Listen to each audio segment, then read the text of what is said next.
So, people, Arsenal 3, Nottingham Forest 0. The Curtis Shaw derby goes the right way as Arsenal win 3-0. And I was at the game today, went with Cruz, and I have to say, what a brilliant game to go to, man. Really enjoyed it. It felt like Arsenal were back today. And listen, we can't get carried away. It's Nottingham Forest, and I know Forest have been doing well this season, but we know we're going to have bigger and more difficult tests as the season goes on, man. But it felt like Arsenal were back today. The football was nice. The goals came. How many times this season have I said, I want a good performance and the result, and then by like half time I've said, listen, forget the performance. The performance has gone. Just get the result. I think today we got the performance and the result. And listen, today was a good day for Arsenal. It's a shame it didn't happen 2 or 3 games ago, but we are where we are. We have to deal with the power of now. Eckhart Tolle, if you've read the book. And by the way, stay humble, eh? 4-0 defeat for Manchester City at home against Nando's FC, aka Tottenham. That Nando's was extra spicy today. Pep's bald head looked like it was going to explode, but we'll leave that. We've got to concentrate on Liverpool. I always say concentrate on the leader, and Liverpool are the leader, so that's who we have to concentrate on. They play Liverpool next week at Anfield, by the way. That could be another bad afternoon for Man City. But we got to focus on ourselves. What did we do better today? We dominated possession. We had more shots. We kept the ball well. I thought Saka was fantastic today. Caused their left-back problems consistently throughout the game. Martin Odegaard for me today. I watched Odegaard closely today. I spoke about Odegaard on the show yesterday in Friday's preview, and somebody put a super chat talking about how we should replace Odegaard, and I said, listen, for me, and I have been critical of Odegaard at times, I think Odegaard's one of Arsenal's best players. I think his footballing IQ is up there at the very, very top of this football club, and I've always said creative players are only as good as the people they create chances for. You saw it with Mesut Ozil. He should have broke the assist record, but Giroud couldn't hit a barn door for 15 games. Imagine if Odegaard had a top quality striker in front of him as well that he was creating chances for. I just thought Odegaard today, every time he got the ball, he looked on a higher scale than pretty much anyone on the pitch. Possibly apart from Saka, but Odegaard today for me was outstanding. And you saw, you know, how much of a miss he's been over that 6 or 7 week period. I thought Odegaard was fantastic. For me, man of the match today. I don't know what you guys think. Let me know in the comments who you thought was man of the match today. Saka scored a fantastic goal, got us underway, reverses it, roof of the net, brilliant goal. We go in at half-time 1-0. All the chat in the stadium was, brilliant first half, but the game should be over. Arsenal should be 2 or 3-0 up and this game should be done. 1-0, this game is not over. I have to say, I thought Forest were very poor today. The talk before the game was that Gibbs White was not fully fit. Forest put him on the bench, didn't bring him on. Chris Wood, jet lagged from the journey to New Zealand, where he was on international duty, and they decided to bench him. Awoniyi got wrapped up by Gabriel and Saliba. They might have regretted that. They just didn't offer anything, Forest. They were really, really poor. And I have to say, we made them look poor. Forest have been in good form, second best defence in the league, good away record. So we have to give the credit to Arsenal, give the credit to Arteta, and give the credit to the team. This was a very, very good performance. I hope it's not too little too late. We have to go on a run now. There's no doubt we've got to win a number of games in a row to try and claw our way back into the title race. 6 points behind Liverpool now. Obviously, they play Southampton tomorrow. I expect them to win that game comfortably. I think Ramsdale's out injured for a few weeks. I don't see Southampton troubling them, but you never know. But I think it'll be a comfortable victory. Then the second goal comes. Partey, time and space, bends it into the far top corner. Brilliant goal for Partey. It's funny because 10 minutes later, he got the ball again. We're all going do it again. And he decides to put it into the upper tier of the North Bank and trying to hit pigeons again. But hey, it is what it is. I want to talk about the team today. The team selection was very interesting when I saw the team. Martinelli on the bench, Trossard played on the left. Marino and Jorginho in midfield with Odegaard just in front. No Declan Rice, no Thomas Partey. Jorginho came off at half-time. I actually thought Jorginho had a good first half. He was very competent on the ball. The one moment where he got caught out, he was isolated against Alanga and he fouled him. Alanga was too quick. He got a yellow card. I don't know whether I haven't actually seen it. Did Jorginho come off because he got injured or because he was on the yellow card? I haven't actually read anything about that. Let me know in the comments. I thought Jorginho played well in the first half. He kept the ball well, kept things ticking.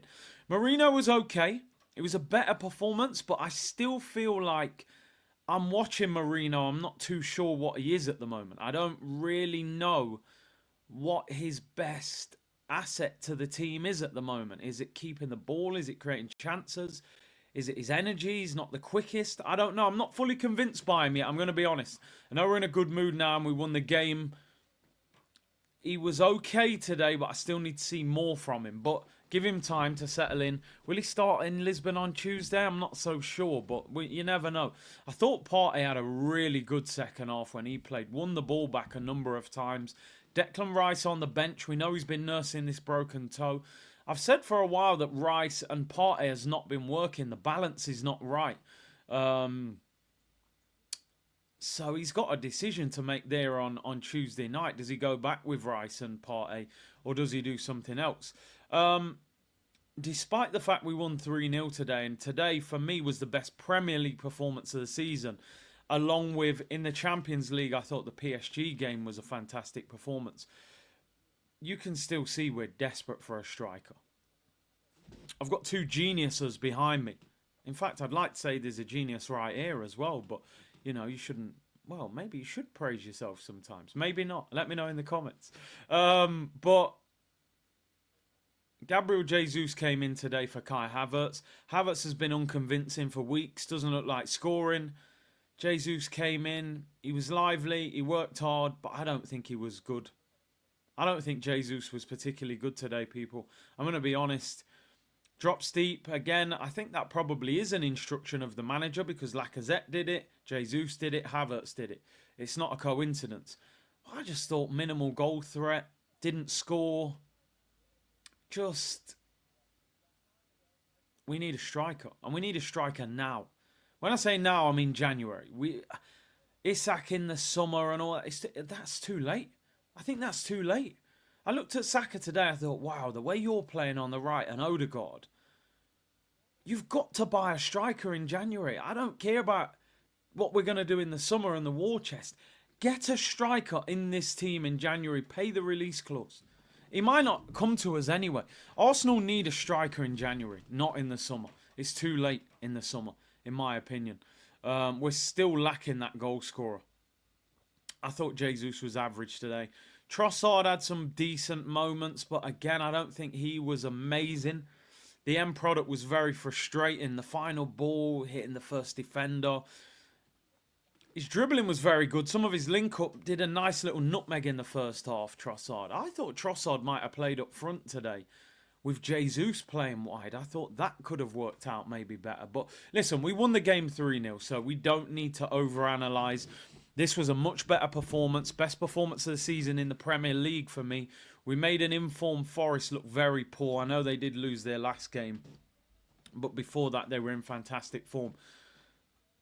They say when you lose, don't let your confidence drop too low. When you win, don't let your confidence get too high. For me, Arsenal have to tick the box and keep it moving. We'll be playing Sporting Lisbon on Tuesday night. Difficult game. Gyökeres will possibly fly out there Monday. Boys will probably get a rest or have a recovery day tomorrow, then fly out Monday. They can't dwell on this result for too long. We got West Ham next weekend, Man United the following midweek. This is a building block performance. The club have to move forward with it. It'll be interesting, the team selection on Tuesday. Does Havertz come back in? I think he probably does. We know the manager loves him, and Jesus I don't think was that good.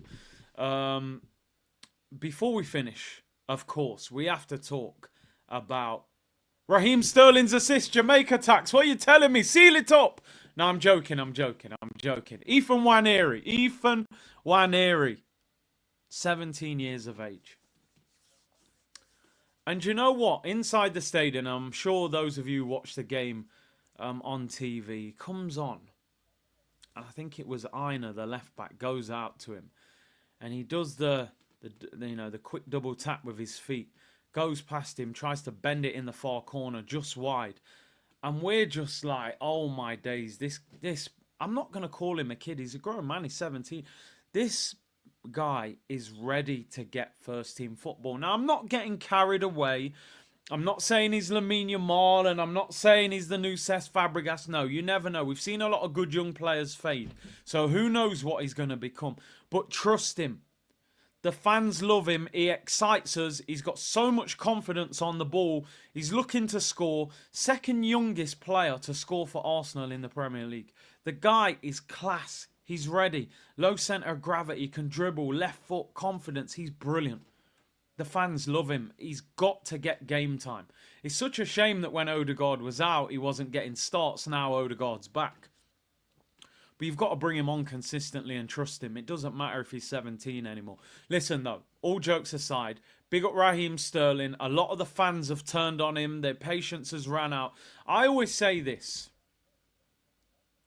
If you get a chance to prove yourself and you fail, you can't complain. You've been given the chance. You didn't do well enough. The fans are going to criticise you.